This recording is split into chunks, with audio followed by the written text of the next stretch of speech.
Good evening, it's David Weegenaar here. It is 11:15 p.m, a late one. I've been busy doing other things and I've been losing, real quickly, I've been losing my rating points on chess.com, and I'm just building it up again because I was playing, no excuses of course, but I was playing late at night and right into the morning and even nearly afternoon. But anyway, so here's the session.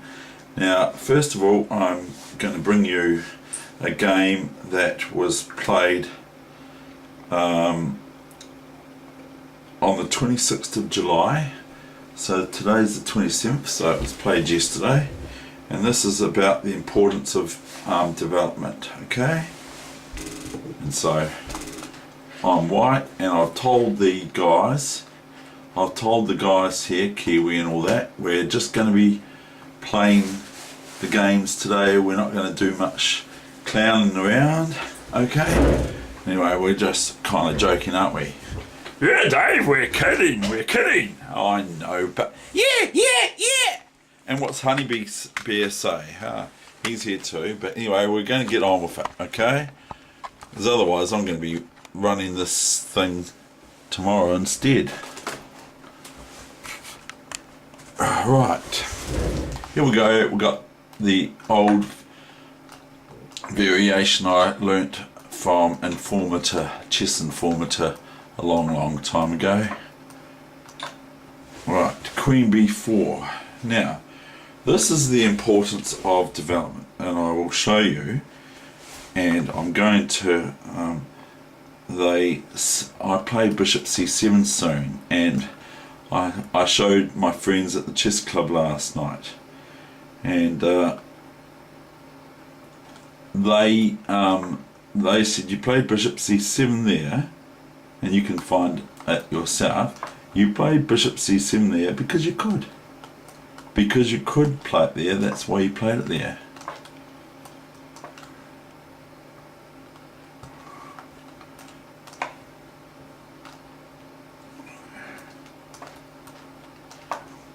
Now watch white develop and watch black develop. Watch black, how black develops.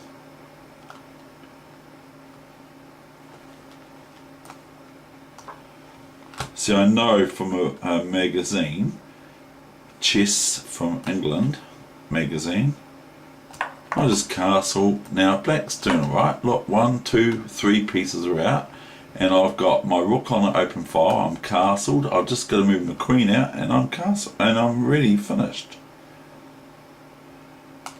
I go King H1. Why not?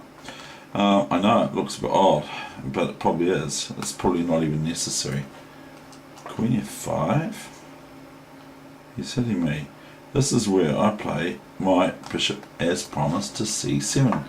Now my opponent plays knight B6, and I can just take this and get my pawn back. I go knight G3. Now watch this queen. The queen is the only thing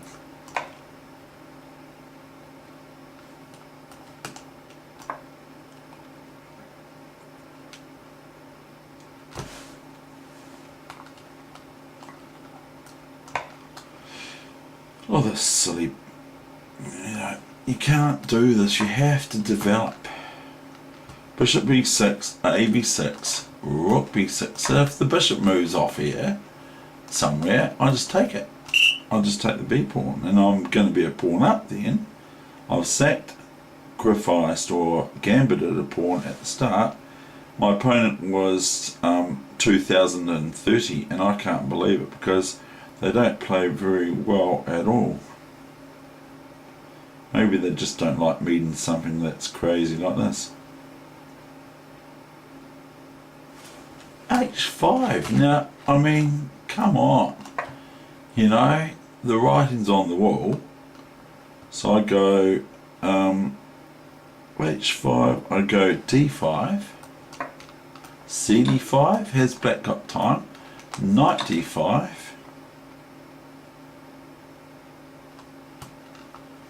knight D5, and now you are to find the finish here. There's Queen D5.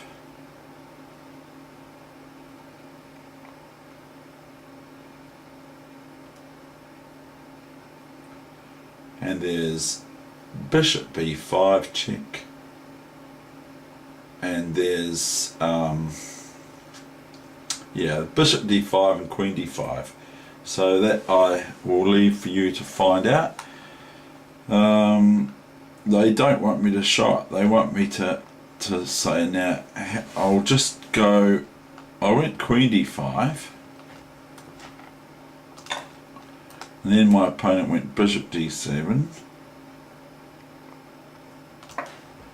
And then they say you can either play this, or you can do this. I mean, you can't do this. You do this, or you do this. And they're all pretty good because look, Bishop there and Rook here. It almost looks like an old thematic game to play, and so that's pretty good. Okay, now I'm going to show you something even better. Right, so I'm going to leave you with this position for you to work out which one you'd play as black. Rook here, but as white.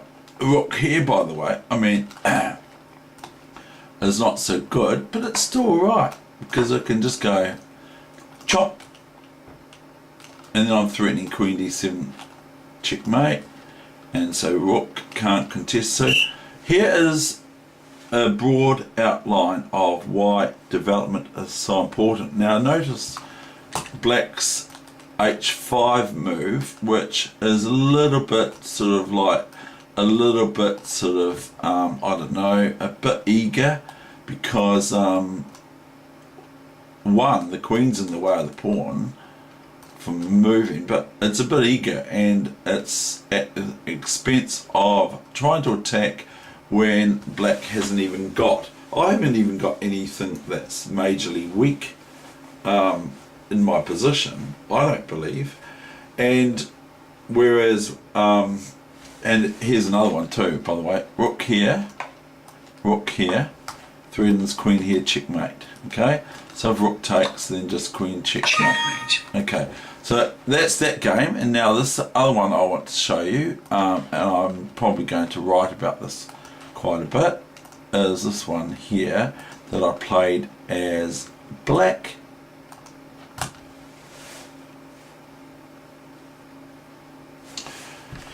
This is what not to do. Well, you know, it does work.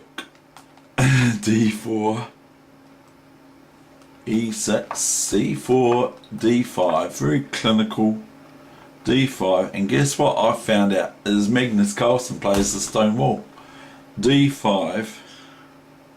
But he did get beaten in the blitz. Knight C3, F5. Knight F3, Knight F6. He plays very similar, well I play very similar to the G5, and I actually do play F4, but he didn't. Because they say, well, you know, it's very tempting to play F4, but it's not the greatest for black to play it. But, and they're calling it the Dutch, and they speak about the bishop on B7. They put a bishop, Magnus puts his bishop on B7 behind a whole lot of pawns. And Kramnik apparently has said, well, what bishop's better, the bishop on G2 from white and the Catalan or the Dutch, or the Catalan Dutch, or whatever you want to call it, or the Weegenaar variation. Maybe he learnt it off me, who knows. Not really. But Kramnik speaks about this bishop on G2 and the bishop on B7, and they speak on the YouTube channel I've just watched, the commentators, which are champions of course. They go on about centralization,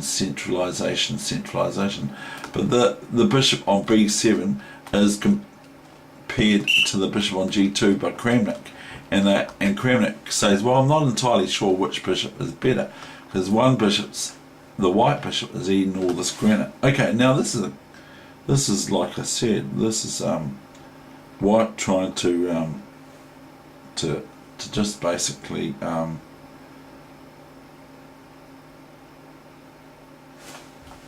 knight e5, bishop to e7. Nothing wrong here yet. e4, fe4, f3, ef3. So it turns into a kind of a black Mardima. Queen f3, which I quite like having a pawn. Naught, naught.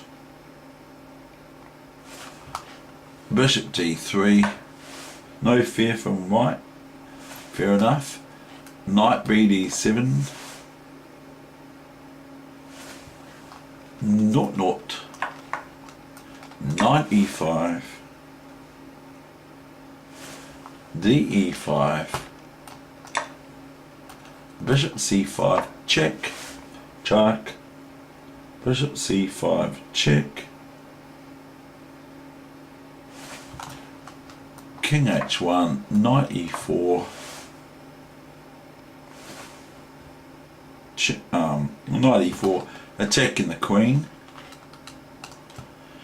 So what is white to do now? White's lost already. White might as well resign because they've only got queen takes here, really.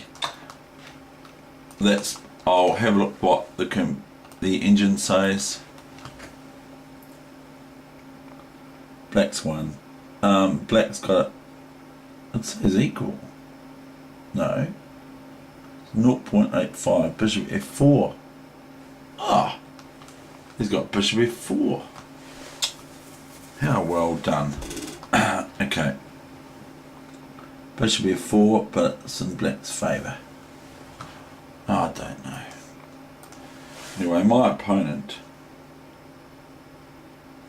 went queen h3, and I went rook here, and my opponent resigned. Now the only move is bishop takes, and then the rest is history. I'll leave that to you to find out what the moves are, you know, that sort of thing. Okay, that's the end of my session. I hope you enjoyed that wee miniature. That's a wee miniature 5-minute chess on chess.com. You can find it on there. It was played today, this evening, and so you can find it on there, and I'm climbing back up again with my rating. I like doing that, by the way. Okay, thank you very much. I hope you enjoyed that.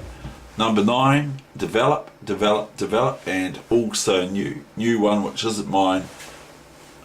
Don't forget your king, and the other one is that they're saying we speak centralization, centralization, centralization, so I might make that a new one too.